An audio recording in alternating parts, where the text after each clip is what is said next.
believe. This is Animals as Leaders right here. Animals as Leaders. Yes. Great trio out of Washington, D.C. Yeah, absolutely. Play great instrumental, prog metal. I think you call it a metal. So I'm sure there's dozens of people that care about that. Well, they got a show over in at what was Ziggy's. Now it's closed, unfortunately. But is it really? Yeah. Ziggy's is closed. Yeah, Ziggy's closed, yeah. But, they had a few hundred people there. So not as crowded as the one Jamie Johnson show you went to. But yeah. Anyway. Which one? All of them are crowded. Yeah, no, that's true. Yeah. That's true. All of those shows go. All right, we like to talk music here. Absolutely. On the broadcast. 35-7, Orange with the lead here at the half against Fike. And the Panthers will play, if they hold on to this lead, either Havelock or Walter Williams. Looking at games going on around the area right now, we know that Havelock and Williams are tied, as we mentioned a moment ago, at 14. Cardinal Gibbons is up on Dean H. Conley, 28-14. Eastern Alamance is up on Nash Central, 21-0. Now, Eastern Alamance is in the 3A bracket, and if Orange and Eastern Alamance were to meet, it wouldn't be until the third round of the playoffs. Now, where would that game be at? That would be here, because Orange is a number 2 seed. Now, Orange is they're playing the first two games here, and the only time they'd go away is if West Craven came out of that top end of the bracket. That's right. So you're basically looking at a Sweet 16 style bracket. It's 1 through 8 teams in Orange's pod of the bracket. Yeah, it's a field of 32, not 64. But yeah, Orange is trying to get to the round of 16 here tonight. Northern Nash leading Southern Nash. That's big news. 15-6. Southern Nash, the number 1 seed in the Mid-East. That's the only team in the Mid-East that was seeded ahead of Orange. And those two teams played actually last week. Southern Nash won. Southern Nash undefeated on the year, but they are trailing. That's big news. Yeah, that's going to be. It could be a huge upset. Rocky Mount leads Southern Lee. That's in the 3A bracket as well. That is a 7-0 lead for Rocky Mount. That is in Rocky Mount right now. Sanderson, would you believe the school opened in 1967? They are hosting their first playoff football game tonight. And they are scoreless right now with Southview after a quarter. So got lots of stuff going on. Haven't heard anything about Southern Durham and Western Alamance. But yeah, for everybody listening out here who wonders, I think Havelock is number 5 in the state.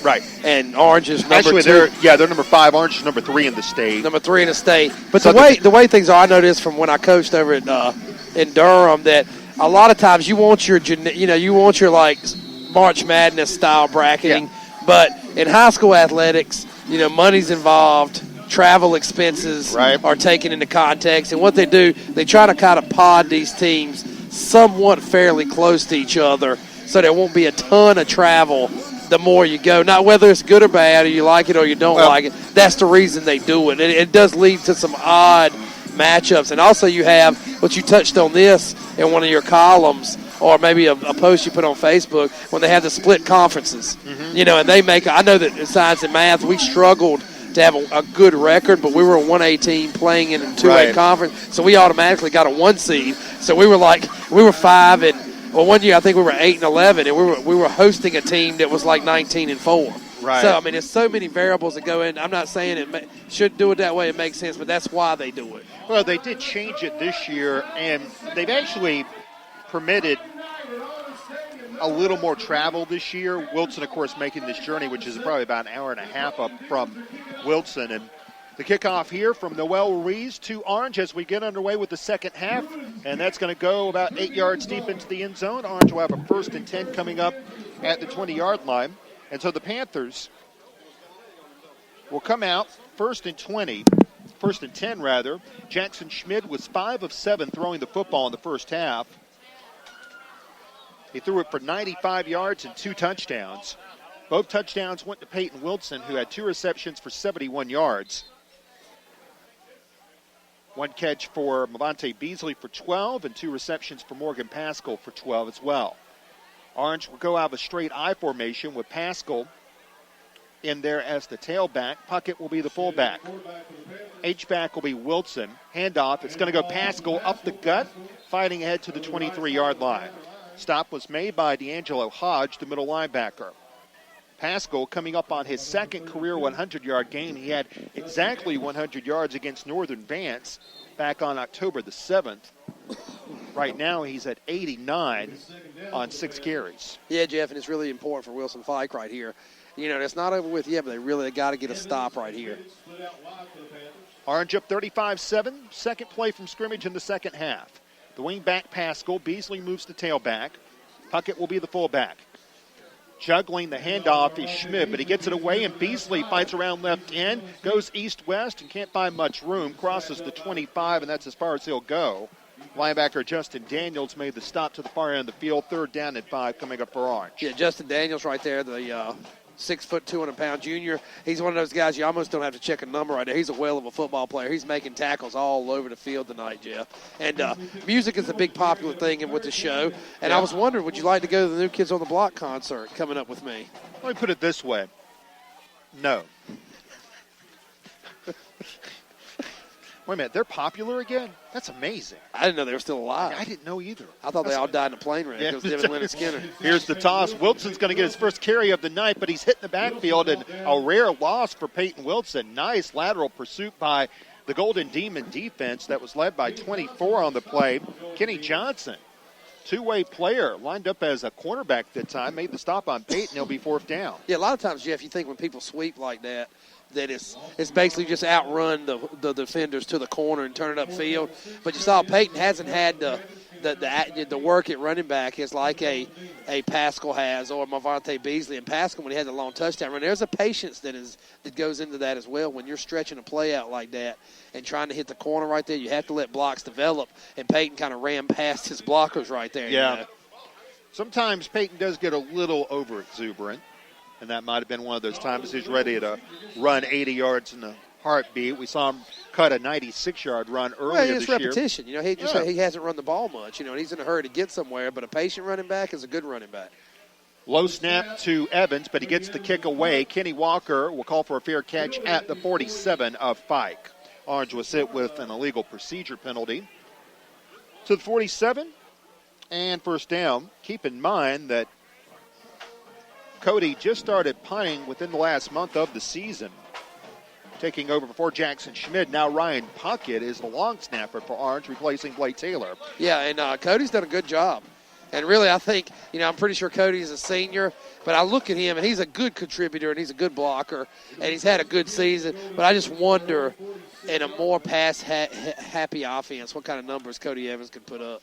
Here's the handoff, and Johnson is wrapped up and dropped immediately, and Peyton Wilson, with his motor running, drops him for a loss. Another tackle for loss. Yeah, and I said that about Justin Daniels for Wilson Fike, but Orange has their guy like that too. Yep. When number 11 makes a tackle out there, the way it's done, a lot of times you don't even need to look for a number. You know it's Peyton. And Peyton wrestles him down for a 4-yard loss to make it 2nd and 14. Johnson just hasn't had much room to get going tonight. He's got 11 carries, 28 yards. He went over 1,000 on the season. 9:15 remaining here in the 3rd quarter. The smoke that has been going on for several weeks now from the wildfires out west has crept across the state. Here's Jolly on the jet sweep. Can't find any room on the outside right. Cuts up the middle and gets back to the original line of scrimmage, and that's about all. Keyshawn Thompson came in for another stop, and it'll be 3rd down. Yeah, and a lot of this smoke coming off is actually from Carl Hamlin's mustache getting burned. Oh, really? Yeah, I didn't know that. From the fire, yeah. Well, I'll have to text him immediately and tell him to stop that. Yeah. Carl does have the Raleigh fingers. Look, doesn't he? They're down in 11. He's got like the beaten shrub look. And Melton's going to set up a screen pass. That's caught by Johnson. He's got room to run past the 45, over the 50. Hard tackle made there. Johnson went down hard, but Milton Purcell, who's played a great game tonight, winds up making the stop. Looked like Johnson tried to run over him, and you can't run over Milton Purcell. Yeah, Purcell is a slight kid. He only goes about 160 pounds, but he hits hard. Kind of stood over the fighting player right there. He needs to cut that crap out. He just played football, but he's had a well of a ball game, Jeff. He's proof right there. You don't have to get 20 carries or be a quarterback or have 10 catches to have a whale of a game. Right? He's recovered a fumble, interception for return for a touchdown, made several big tackles like that. 4th down and 5, and the Warriors, the Demons rather, will go for it. So 4th and 5, and it's going to be Milton pulling the ball back, trying to get away from Stone Edwards, but he won't and he goes down. Now the ball comes free. It's picked up by Orange, but they're going to say that the ball was down, and Melton has a hard time getting up. Wilson was ready to take it off for another fumble recovery for a touchdown. But, yeah, that's right. Peyton picked the ball up and took off. I think he knew it was going to be down. Well, what about that play right there by Stone Edwards? That's 6'5". That's what's Stone go about, 260? Stone got on the sheet maybe here. 240. 240. Yeah, 240 right there. And Jalen Melton right there is a good, agile, quick quarterback right there. And he put a move on Stone Edwards, and Stone Edwards just reached that big paw out there and said, nah, not quite. He grabbed him, held it up, and Peyton come and finished him off. But he was down right there. That was the right call. Wasn't a fumble. Well, actually, John Medlin might beg to differ. Well, I think he was complaining because he didn't hear a whistle. And here's Schmid looking to throw deep. Gonna get it long for Evans, who makes the catch at the 20, 15, 10, 5, touchdown Orange.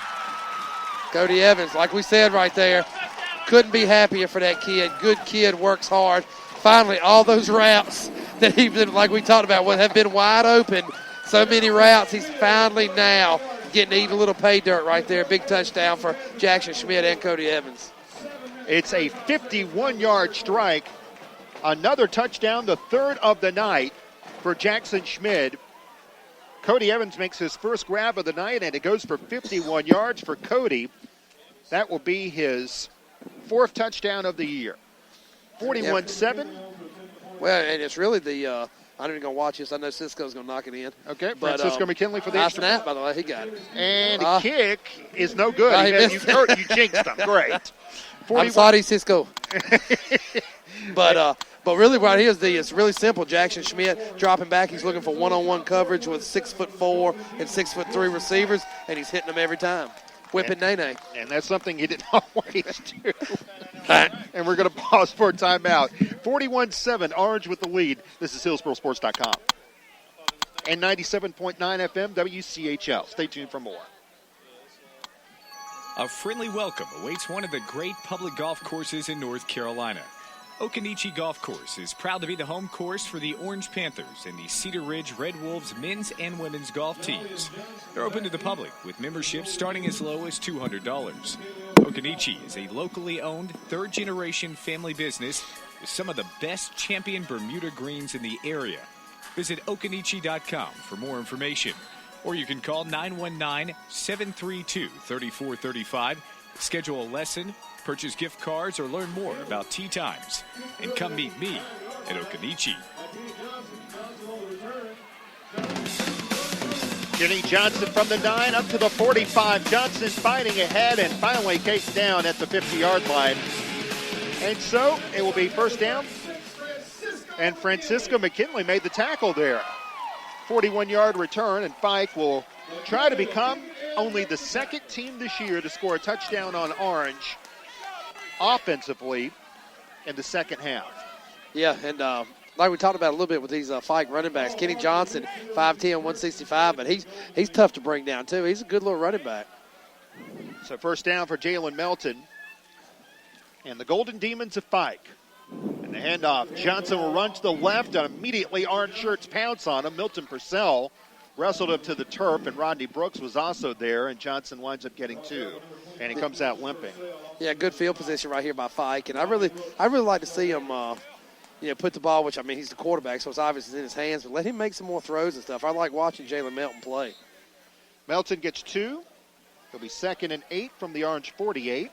One of those smooth kind of roll out through good strong arm and can tuck it underneath and run. I'd like to see him come out of the pocket and roll out a little bit and take advantage. And also, Jeff, the touchdown drive, how many times have we seen the read option since then? Hardly any. Yeah. That's weird to me. It worked so well, they just got away from it. And that's what Southern Durham also did. Handoff, it's going to go up the middle. This is 32, Justin Daniels with his first carry of the night, and he goes nowhere.